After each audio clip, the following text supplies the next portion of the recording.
Good morning, students. In last lecture, we were discussing about optical activity. In that, we started with what is monochromatic light, ordinary light, and plane polarized light. Today, we are going to see some important part of this topic, that is optical activity. याच्यावर बऱ्याच वेळा definition विचारली जाते. What is optical activity. काय आहे, काही solutions आहेत, काही सबस्टन्स आहेत, त्यांची जर सोल्युशन प्रिपेअर केली जसं ग्लुकोज सोल्युशन आणि त्याच्यातून जर PPL म्हणजे प्लेन पोलराइज लाईट जर पास केली तर PPLचा जो प्लेन आहे तो रोटेट होतोय. PPLचा प्लेन ऑफ व्हायब्रेशन म्हणू शकताय तुम्ही. जो प्लेन ऑफ व्हायब्रेशन आहे तो रोटेट होतोय आणि ही जी सोल्युशनची प्रॉपर्टी आहे, PPLचा प्लेन ऑफ व्हायब्रेशन किंवा प्लेन रोटेट करण्याची जी प्रॉपर्टी आहे त्या प्रॉपर्टीला आपण म्हणतोय optical activity. Optical activity is a property of substance to rotate the plane of plane polarized light. तो प्लेन either राईट साईडला रोटेट होऊ शकतोय म्हणजे क्लॉकवाईज और अँटी क्लॉकवाईज. हे फिजिक्समध्ये पोलारिमीटर नावाचा एक एक्सपेरिमेंट केला जातोय ज्याच्यामध्ये PPL प्लेन पोलराइज लाईटचा सोर्स असतोय, मध्ये सोल्युशनसाठी ट्यूब असते आणि इकडं आयपीस असतोय. आयपीसमध्ये पहिल्यांदा इथं काय केलं जातं, सोल्युशन ठेवलं जात नाही. ओके, म्हणजे एम्प्टी ट्यूब ठेवली जाते, लाईट पास केली जाते, इकडे लाईट तुम्हाला दिसते. ओके, पण जर इथं सोल्युशन प्लेस केलं आणि इकडून लाईट पास केली, सोल्युशन क्लिअर सोल्युशन असते, ट्रान्सपरंट, स्टील इकडे लाईट तुम्ही ऑब्झर्व करू शकत नाही, तर आयपीस तुम्हाला रोटेट करायला लागतोय. कारण आयपीस रोटेट केल्यानंतर तुम्हाला लाईट दिसायला लागते, कारण का plane of plane polarise light rotate झाल्यामुळं तो इकडे तुम्हाला आयपीसमध्ये लाईट दिसत नाही.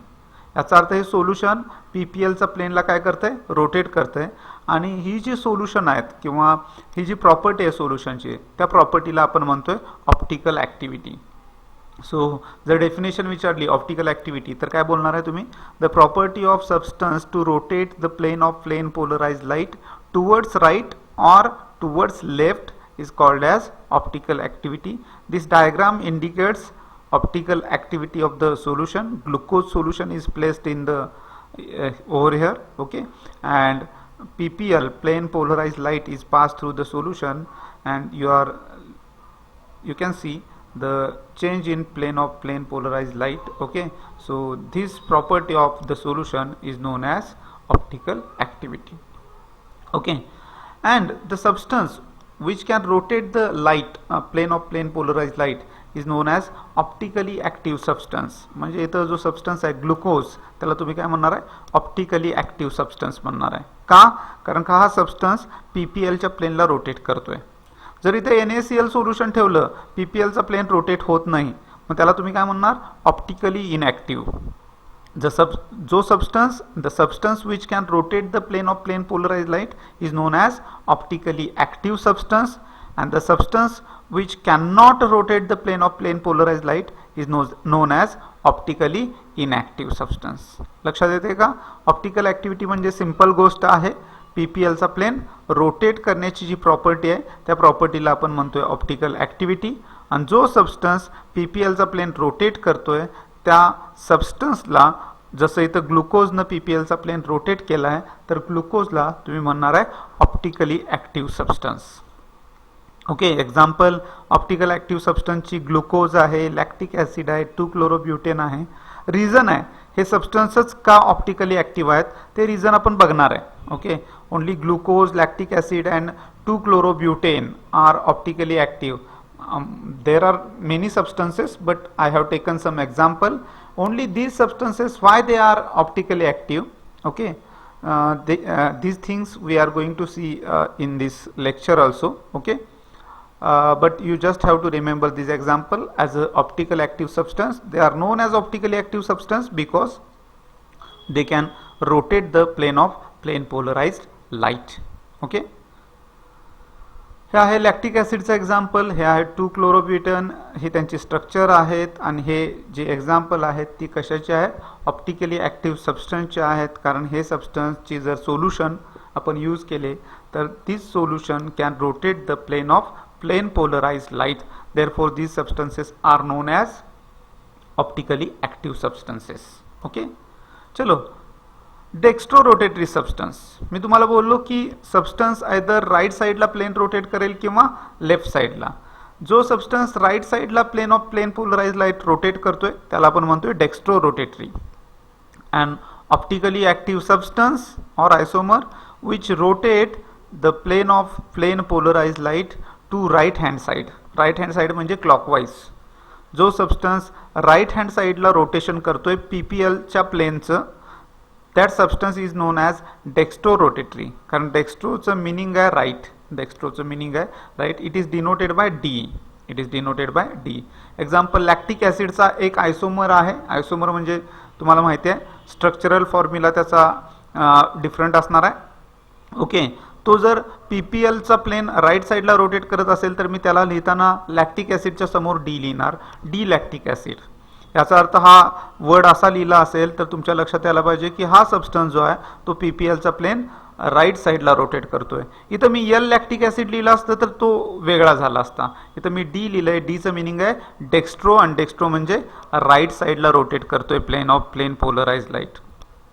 Next, D glucose. D glucose म्हणजे dextro rotatory glucose. Glucose also rotates the plane of plane polarise light. It is indicated by D glucose. Okay, D tartaric acid. Tartaric acid rotating PPL, plane of PPL to right hand side, it is indicated by D tartaric acid. Okay, the rotation produced by to right side is known as dextro rotation. म्हणजे right साईडला जे काही rotation होईल, जसं गेल्या example मध्ये दाखवलं हे रोटेशन आहे, याला आपण म्हणणार आहे dextro rotation. It is known as dextro rotation. म्हणजे डेक्स्ट्रो रोटेटरी सबस्टन्स मधून पीपीएलला जर पास केलं तर पीपीएलचा प्लेन जो आहे तो राईट साईडला रोटेट होतोय, हे लक्षात ठेवायचं आहे तुम्हाला. सेकंड टाईप येतोय laevo rotatory substance. Laevo rotatory म्हणजे काय, जसं डेक्स्ट्रो रोटेटरीमध्ये लाईटचा प्लेन जो आहे, पीपीएलचा प्लेन जो आहे तो राईट साईडला रोटेट झालाय, तसं लिओ रोटेटरीमध्ये त्याच्या एक्झॅक्ट अपोजिट म्हणजे लेफ्ट साईडला रोटेशन होतंय.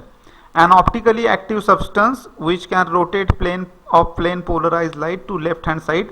Left hand side म्हणजे anti-clockwise is called as Leo rotatory substance. Leo म्हणजे left. Leo means left. It is denoted by small l or minus sign.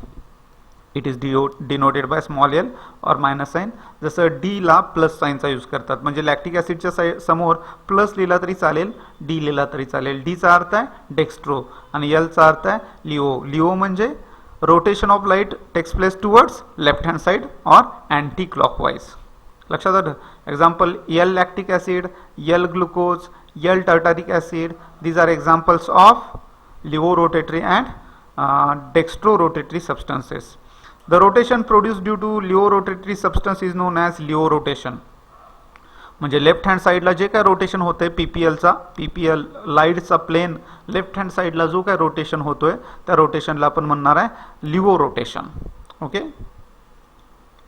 Next, asymmetric carbon. म्हणजे आता तुम्हाला question पडेल की कुठला सबस्टन्स ऑप्टिकली ऍक्टिव्ह आहे आणि कुठला सबस्टन्स नाही. तर ऑर्गॅनिक केमिस्ट्रीमध्ये ज्या सबस्टन्समध्ये असिमेट्रिक कार्बन आहे, असिमेट्रिक कार्बन आहे ते सबस्टन्सेस नियरली बरेचसे सबस्टन्सेस तसे ऑप्टिकली ऍक्टिव्ह असतात. म्हणजे असिमेट्रिक कार्बन म्हणजे काय, जो कार्बन 4 डिफरंट ग्रुपला जोडलेला आहे. Carbon atom attach to 4 different group is known as asymmetric और कायरल कार्बन ॲटम. हे बघा कायरल कार्बनचे डेफिनेशन. असिमेट्रिक और chiral carbon is atom which is attach to 4 different group. ते चारीच्या चारी मोनोव्हॅलंट ग्रुप असणार आहेत, सिंगल व्हॅलन्सी सॅटिस्फाय करणारे. And those group if there are 4 different group attach to carbon atom, it is known as asymmetric carbon atom. It is denoted by star, डोक्यावर star. मगाच्या एक्झाम्पलमध्ये तुम्ही इथं बघितला होता बघा, या कार्बनच्या डोक्यावर स्टार लिहिला आहे, ॲस्टेरिक साईन आहे. व्हॉट इट इंडिकेट, या कार्बनला इकडे COOH आहे, इकडे CH3 आहे, इकडे H आहे आणि इकडे OH आहे. याचा अर्थ this carbon atom is attach to 4 different group. याला तुम्ही म्हणणार आहे chiral carbon or asymmetric carbon. Here also carbon is attach to chlorine, hydrogen, CH3 and C2H5. That means this carbon is also attach to 4 different group. So it is also known as chiral carbon or it is also known as asymmetric carbon atom. लक्षात येते.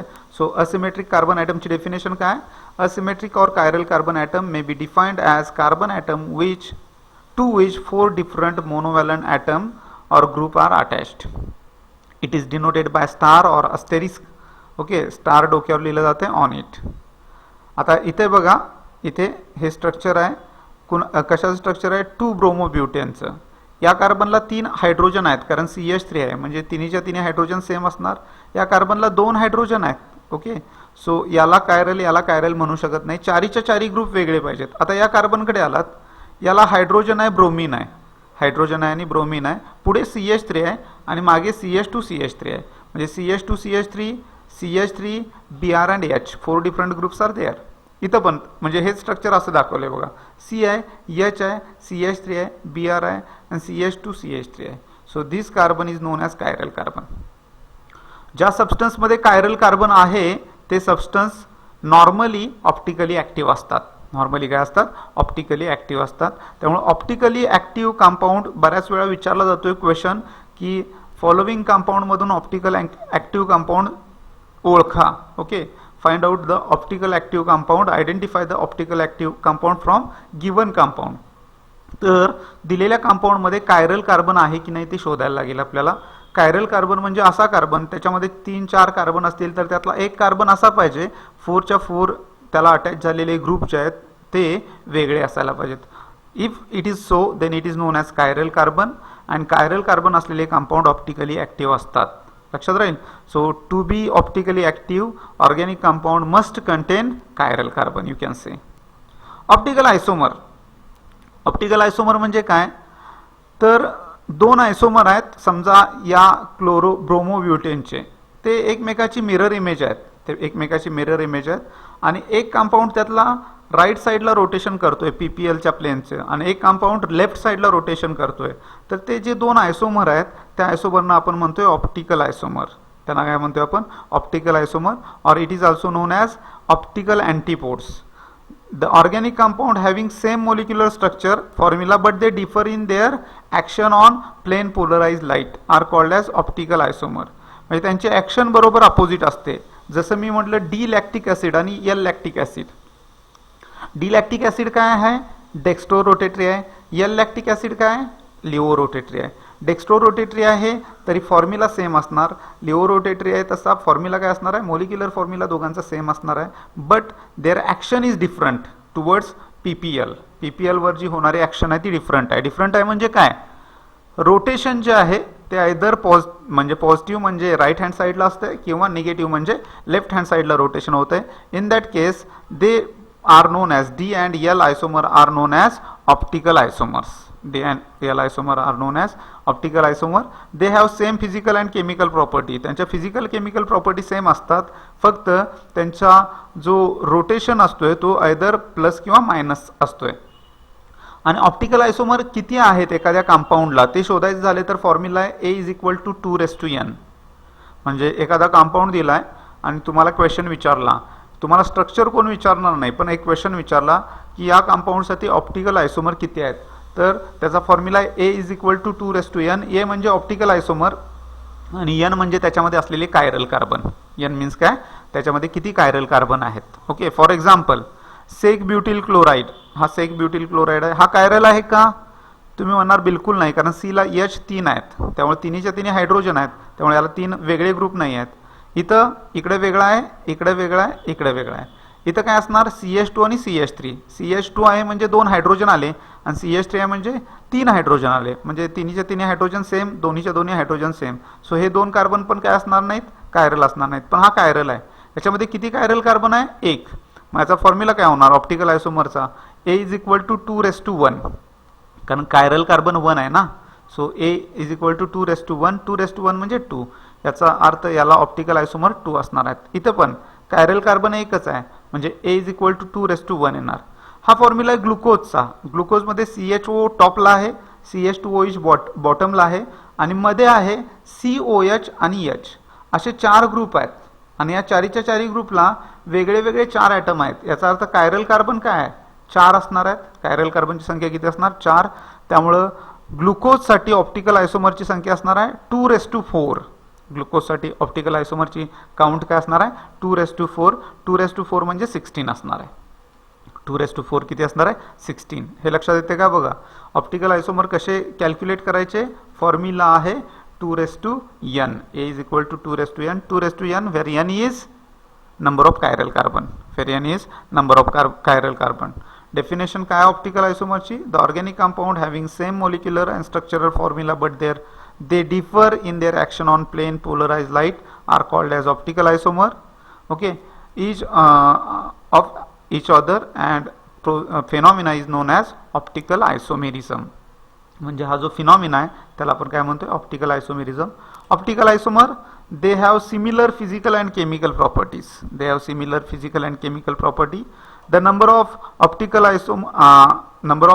isomer of asymmetrical compound is calculated by formula A is equal to 2n, where A is number of optical isomer, n is number of asymmetric carbon atom. Example इथं दिलं एक asymmetric carbon आहे 2n म्हणजे 2:1 2.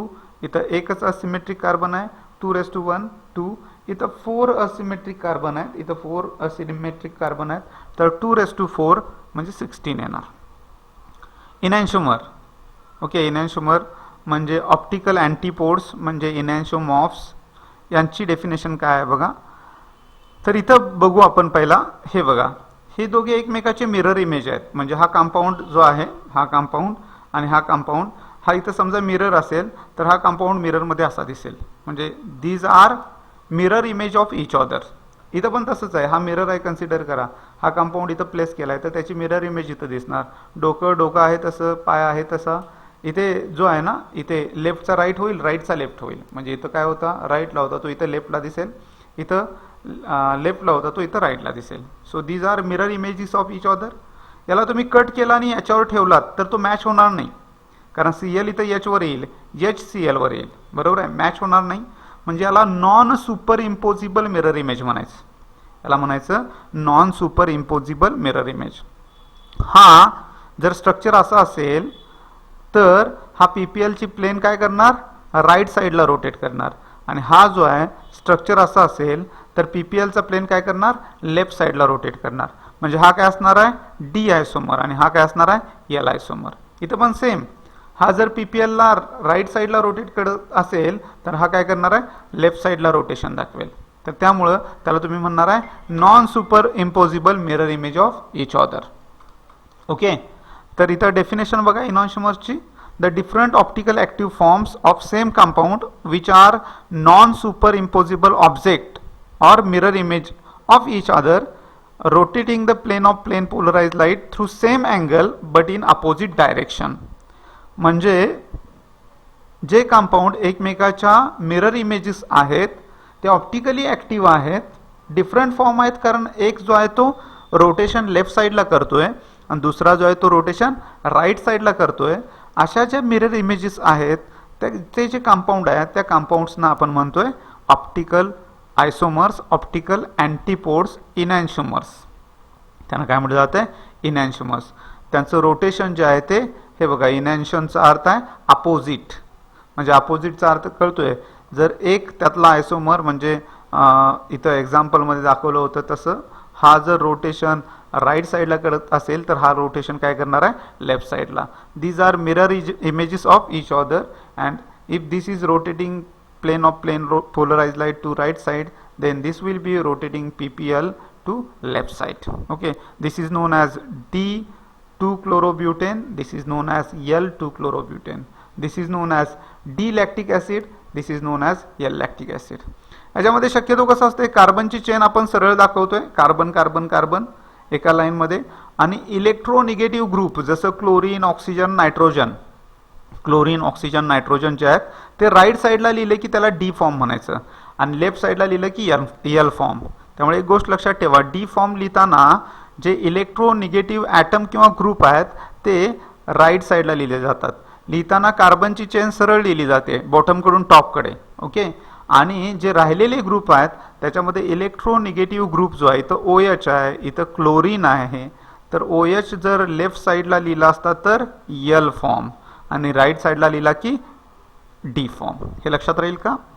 तर they are mirror images of each other. याच्यावर definition विचारतात बरं का, काय आहे definition? The different optical active forms of same compound which are non-superimposable object and mirror image of each other rotating the plane of plane polarized light through same angle but in opposite direction are called as enantiomer or antinomers. Okay, D and L form of same compound. D and L form of same compound. This is 2-chlorobutane, this is 2-chlorobutane, but this is rotating ppl to right side and this is rotating plane of ppl to left side. So these are mirror images of each other and rotating plane of plane polarized light. हा समजा 45 डिग्रीनं rotation करत असेल right साईडला, हा 45 डिग्रीनं rotation करणार आहे left साईडला. Rotation equal असणार आहे, पण रोटेशन इक्वल असलं तरी अपोजिट डायरेक्शन मध्ये असणार आहे. Okay, so these are known as optical आयसोमर्स.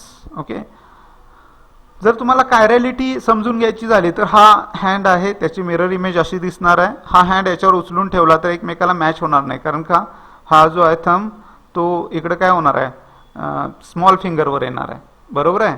त्यामुळं हा इथं जर ठेवायचा प्रयत्न केला तर हा थंब जो आहे तो या स्मॉल फिंगरवर येणार आहे, त्यामुळे इमेज अशी दिसेल, एकमेकावर ते मॅच होत नाहीत. त्यामुळे याला तुम्ही कायरल म्हणताय. हे म्हणजे समजा फुटवेअर आहे, जर याचा बघितला तुम्ही तर याची मिरर इमेज अशी दिसेल आणि याला तुम्ही याच्यावर प्लेस करू शकत नाही. प्लेस केला तर एकमेकावर मॅच होणार नाही, तुम्ही कसंही ठेवा त्याला ते एकमेकावर मॅच होणार नाहीत.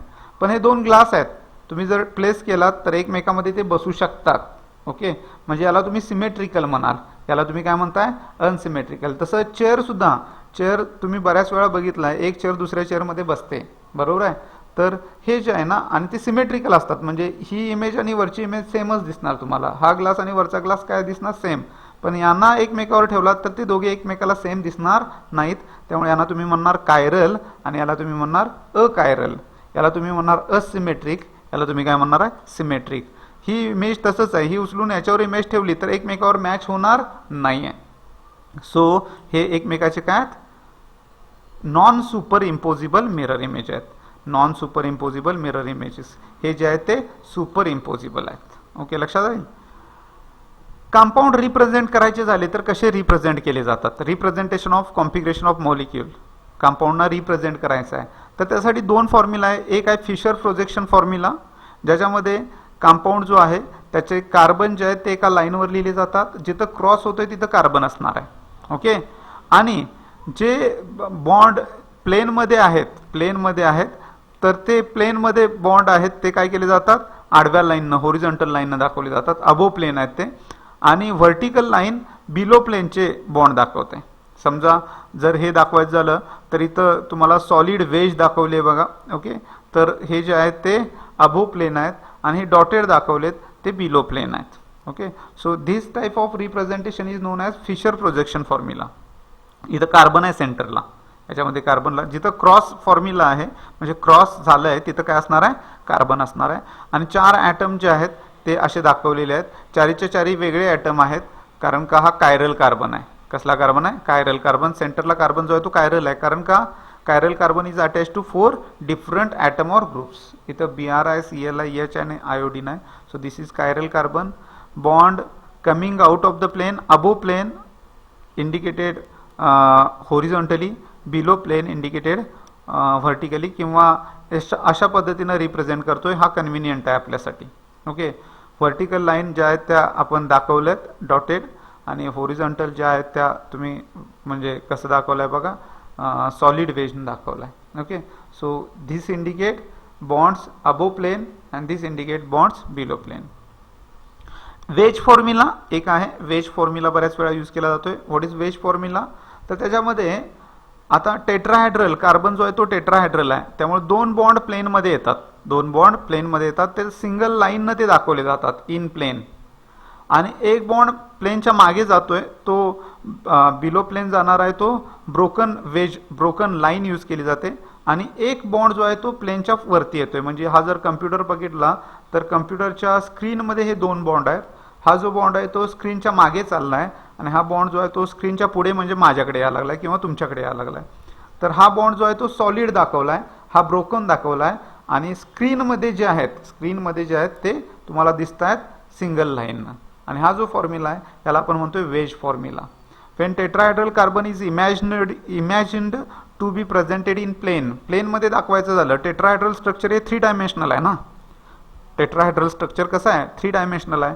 सगळे बॉन्ड काय म्हणले paper, all 4 bonds of the carbon can not lie in the same plane. कारण तुम्हाला माहिती आहे टेट्राहेड्रल मध्ये हा जो बॉन्ड अँगल आहे तो बॉन्ड अँगल किती असतोय, 109 डिग्री अँड 28 मिनिट. त्यामुळे सगळेच्या सगळे बॉन्ड एका प्लेन मध्ये येऊ शकत नाहीत. तर त्यांना रिप्रेझेंट करायचं झालं तर बघा, the bonds present in the plane of paper मध्ये आहेत, are represented by simple line, the bond projecting above प्लेनच्या वरती जे आहेत of paper are represented by solid wedge, म्हणजे dark line, bold line. Okay, while bonds going below the plane of paper are represented by broken wedge. जे below paper चाललेत ते broken veg दाखवणार आहे तुम्ही. हा सॉलिड वेज जो आहे तो अबो प्लेन आणि ब्रोकन वेज जो आहे तो बिलो प्लेन चाललाय. हे लक्षात येते काय बघा. Okay, so we started with optical activity. Okay, what is optical activity? It is a property of substance to rotate the plane of plane polarized light either towards right or left, clockwise or anti-clockwise. That property is known as optical activity. Substance which can rotate the plane of plane polarized light right or left is known as optically active substance. Example, glucose, lactic acid, 2-chlorobutane. These are optically active compound. They carries chiral carbon. Chiral carbon is carbon atom attached to 4 different groups, is known as chiral carbon. Dextrorotatory substance rotate the PPL to right side. Levorotatory substance rotate the plane of plane polarized light to left side. Okay, they are indicated by dextrorotatory substances are indicated by D in front of their name or positive. Okay, plus, and levorotatory substances are indicated by L or minus sign. Okay, then asymmetric carbon we have discussed already. 4 different group attached असतील. तर example, this carbon is attached to 4 different atoms or groups. It is known as chiral carbon. It is indicated by star. Okay, optical active isomer. They are isomer which have same molecular formula, structural formula, but they differ in their action on PPL, plane polarized light. एक काय करतोय, rotation करतोय left साइडला, दुसरा rotation करतोय right साइडला. Okay, the number of optical आयसोमर्स कसे calculate करायचे, 2n. 2 एक डिजिट आहे तुम्हाला माहिती आहे, n मात्र एक व्हॅल्यू आहे जी तुम्हाला माहिती असायला पाहिजे. कायरल कार्बन किती आहेत कंपाऊंड मध्ये ते जर माहिती असतील तर ते इथं प्लेस करा, तुम्हाला ऑप्टिकल आयसोमर मिळतील. एक्झाम्पल, सेक ब्युटिल क्लोराइड एक कायरल कार्बन आहे, 2:1 2. इथं लॅक्टिक ऍसिड 1 कायरल कार्बन आहे, 2:1 2. इथं ग्लुकोज मध्ये 4 कायरल कार्बन आहेत, 2:4 16. एनॅन्शोमर ऑप्टिकल ऍक्टिव्ह आयसोमर्स म्हणजे काय, जे एकमेकाचे मिरर इमेजेस आहेत and they rotate the PPL through equal angle but in opposite direction. Example, हा जर रोटेशन करत असेल 90 डिग्री मध्ये टू राईट हँड साईड तर त्याची मिरर इमेज जे आहे ते रोटेशन करते टू लेफ्ट साईड. कायरॅलिटी समजून घेण्यासाठी आपण केलं, हा हँड आहे त्याची इमेज अशी असणार आहे, याला याच्यावर प्लेस केला तर एकमेकावर मॅच होणार नाहीत, तर यांना तुम्ही म्हणणार कायरल सबस्टन्सेस. हँड जो आहे तो काय झाला, कायरल सबस्टन्स. हे फुटवेअर आहे, याची इमेज अशी दिसेल, हा याच्यावर ठेवला तर असा दिसणार आहे, कायरल सबस्टन्सेस. तुम्ही कसंही प्लेस करा, कसंही फिरवून ठेवायचा प्रयत्न करा, असंच होणार आहे. ओके, बरोबर आहे का? म्हणजे हे फुटवेअर जर याच्यावर प्लेस करायचा प्रयत्न केला तर ते बसणार नाही. ही याची इमेज आहे, याला तुम्ही एकमेकामध्ये ठेवू शकता आणि याची इमेज सेमच दिसणार. Same this is also can be place inside this and will look same. Okay, so these are superimposable, these are non superimposable. Optical antipodes or enantiomer, कुठला शब्द वापरलाय पाठीमागं बघा, हा मी शब्द फारसा हायलाइट केला नाही. Enantiomer, enantiomers are mirror images of each other, आणि ते मिरर इमेजेस कशात, नॉन सुपर इम्पोजिबल. आणि एक जर लाईटला रोटेट करत असेल लेफ्ट साईडला तर दुसरा राईट साईडला रोटेशन करतोय. ओके, तर हे झालं होतं. अँड आपण बघितलं Fischer projection formula. You can indicate carbon, solid wedges and broken wedges. And wedge formula, याच्यामध्ये bonds present in plane are indicated by simple line, below plane are indicated by broken wedge, and above plane is indicated by solid wedge. Okay students, we'll stop over here. Thank you. Good day.